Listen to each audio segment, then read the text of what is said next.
Hi guys, welcome back to my channel. I hope you're having a great day so far and welcome to today's video, which is going to be my makeup first. So if you want to know all about my makeup first, my first loves, my first products, first thing I tried, all of the above, then keep watching. So this video is a tag from Linda at Glitter Fallout. So please feel free to check out her channel and her original video in my description box. But today's video is also a collab with Kelly from Cle De Beauty. I love Kelly. She is the sweetest, kindest, hardest working mum. We have a lot in common. You know, she's a working mum. She has a beauty YouTube channel.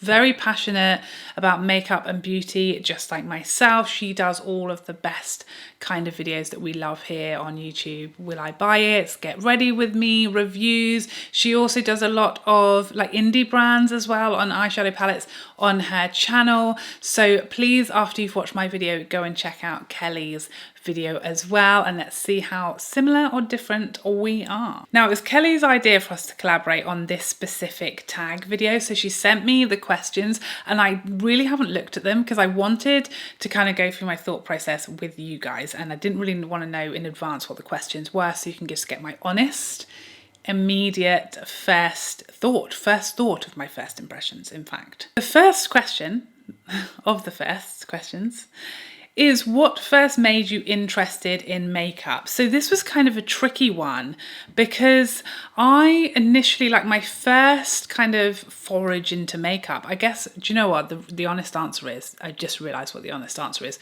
Boys. It's boys. That wouldn't be my answer now. Boys, men, whatever, anybody else other than myself have no bearing on makeup these days. I do what I want for myself, what makes me feel good, what I enjoy. And for me now, it's very much a hobby for myself that I enjoy. It's my self-care, my passion, my hobby. But when I first started wearing makeup was when I was like 13 at school. Around that age, I guess, I started wearing, you know, foundation coloured lipstick and God knows horrifying, awful blue eyeshadow. And at that point, it was all about the boys. I was boy crazy in school. I once dyed my hair bright red to get a boy's attention. That's the kind of behavior I was indulging in at school. So yeah, I will say that probably initially when I was 13 years old, it was all about the boys. And to be honest, it wasn't successful. That was not a look that they were excited about. So my bad. Question 2, what was the first makeup you ever remember applying? I don't so much remember applying this, but I do remember like the very first sort of makeup that I have in my head that I used to go and buy and that I was really excited about. I've spoken about this before. It was MAC's Pink Freeze eyeshadow, shimmery pastel pink eyeshadow, and Pervert lipstick, which was a frosted pink lipstick. Those two items went on my face every single day for years. Repurchased them multiple times, literally went through whole eyeshadows. That's all I bought, single eyeshadow and lipstick from MAC, and I used to go through them by the bucket load, and that was my special look. Question 3, who was the first makeup YouTuber you remember watching? This one is easy. It was Jaclyn Hill. Jaclyn Hill, as far as like makeup on YouTube, was it for me. She was really the only channel I watched back in the day. I watched her for years. Every week I was watching Jaclyn videos. She taught me fully how to do makeup, like slightly better than the Pink Freeze Pervert combination. But yeah, she was all I watched. I gradually expanded my horizons, but back in the like makeup geek single eyeshadows, I had a whole Z palette of every shadow that Jaclyn told me to buy. I was part of that gang, okay? I was a member, an OG. Question 4, who was your first true makeup muse and who is or are your current makeup muses? I think, again, I guess I'd have to say my first would have been Jaclyn. Again, I quickly got into Desi Perkins as well. She very much did her makeup how I wanted to do my makeup as well. Jacqueline, I feel like sometimes was, you know, too full beat for me or whatever, or maybe too hard for me. I felt like Desi did a lot of like down to earth makeup, but very, very well. So I guess those were kind of my two that I like tried to emulate all the time and copy their makeup and tried to do their tutorials a lot. Some of my current makeup muses, like makeup artists who do like their makeup how I like to do mine and that I love to copy and I love to follow. Lisa Eldridge would be right up there.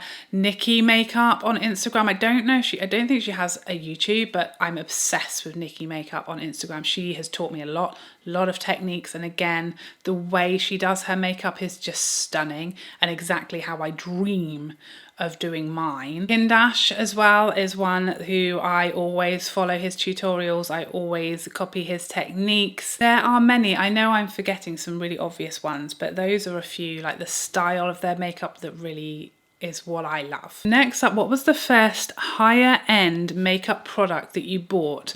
So I guess really like MAC is like a mid-range. So I feel like the Pink Freeze Pervert combo was probably not really like high end. It was for me at school at 13, but like I don't know that they really would count as being a high end product. But what I will say that I do remember my first sort of more higher end product was NARS's All Day Luminous foundation.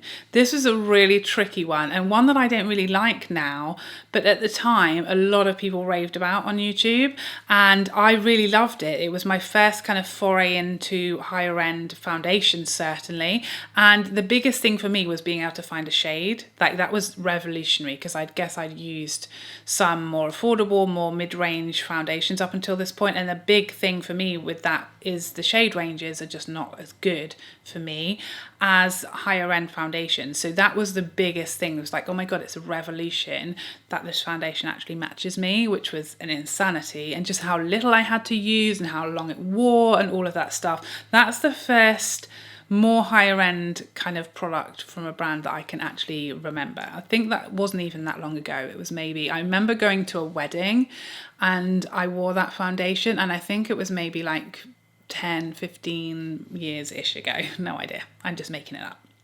It was a long time ago. That's what I'm saying. What was the first makeup purchase you waited for and bought the second it was released? The one that really stands out in my head is MAC Holiday. I'm not sure what year it was, but this was a good few years ago when MAC used to launch their holiday collections and they would sell out like that, like literally within a few minutes, like a Lisa Eldridge launch. That used to happen with MAC back in the day with their holiday collections. They were like the biggest launches of the year. You had to be ready. And I stayed up until midnight refreshing the MAC website on my phone to purchase that holiday collection. I think it was like the Whisper of Guilt in the, was it the Snowball collection?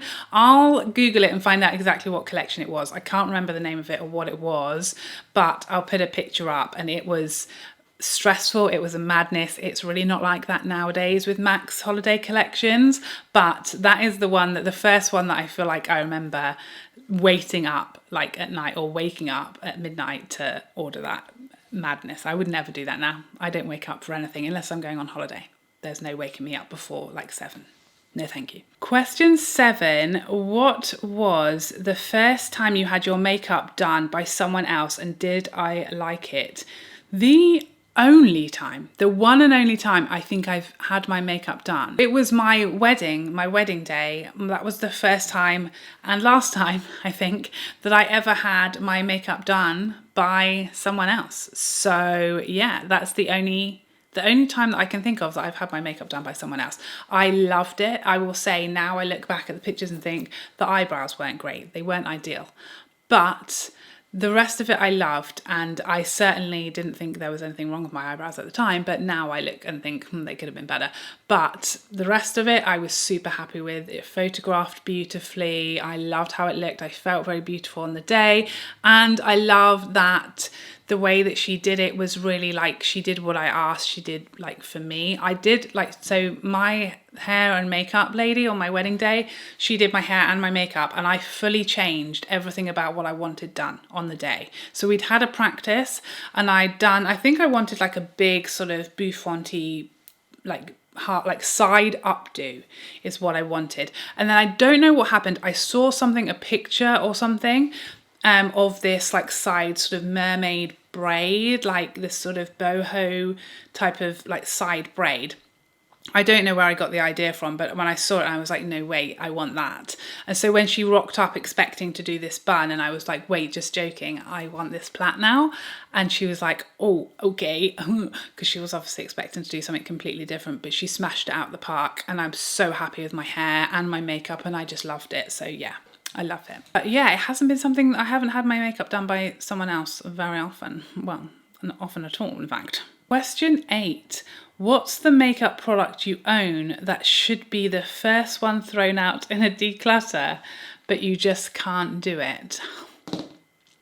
I need to look in my drawer.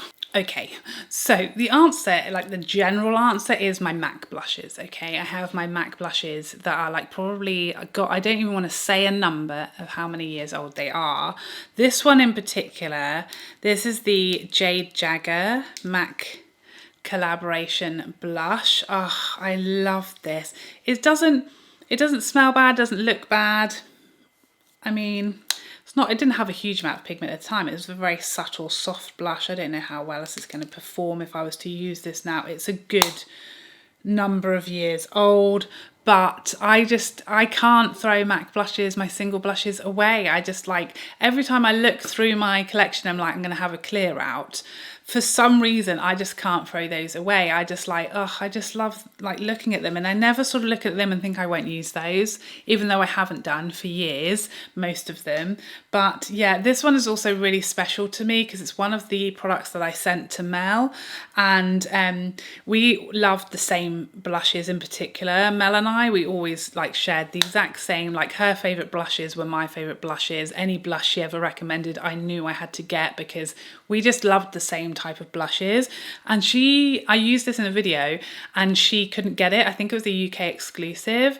And so I found one and I sent it to her and she loved it. So yeah, I have a really lovely memory attached to this blush in particular. So it's just one of those products that I will never probably get rid of because yeah, I just like getting it out and looking at it. Maybe I'm going to use this tomorrow. I'm going to wear this blush tomorrow. Okay. It deserves to be used if it's going to sit there, and it looks fine. It doesn't smell bad or anything. No mold yet. And number 9, this is terrible, by the way. I am outraged with Linda that there are 9, like, why aren't there 10 questions? Why aren't there 10? This is very upsetting to me, to my brain. I feel like I have to like make a 10th question. It's utterly outrageous that there are 9. Why is there an odd number? Why would you do that to me? But question 9 is the last question, sadly, and it is, what is the first thing someone should know about makeup? I think for me, there's a few things. It's very hard to say the first thing and just pick one because there's so many things I would love to say. I guess the first thing that you should know is that makeup is for everybody. It's for everyone. And whether you think you're good at it, you think you're artistic, you think you know what you're doing, you think you're good, bad, or indifferent when it comes to makeup. Makeup is for everybody. And it's a completely free expression. I think my friend Robert Welsh, he nails this when we spoke about this in our collab video, when he said that there is theory behind makeup and there is theory and rules. If you are a professional makeup artist and you're doing someone's makeup and you're being paid to do that, there are things that you have to do. But if you aren't, there are no rules. Do what you want to do, what makes you happy.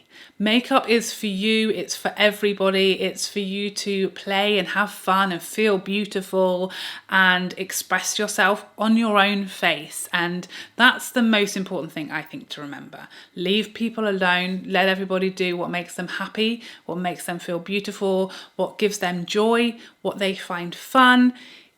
Live and let live. Makeup is for everybody, and if it's for you, just have fun with it, enjoy it. Don't get hung up about who it's for or whether it's for you or what you have to do or these rules. It's your own face and do what you want with it. So there you have it. That is my makeup firsts. Thank you so much to Linda for coming up with this fun tag. I'll forgive you for only having 9 questions instead of an appropriate 10 or 8. We could have had 8, but regardless, thank you for the questions. It was fun. And thank you so much to Kelly for collaborating with me. Please go and check out Kelly's video and see how similar or different our answers are. I hope you enjoyed this video and I would love to see you in the next one. Otherwise, take care for now. Bye.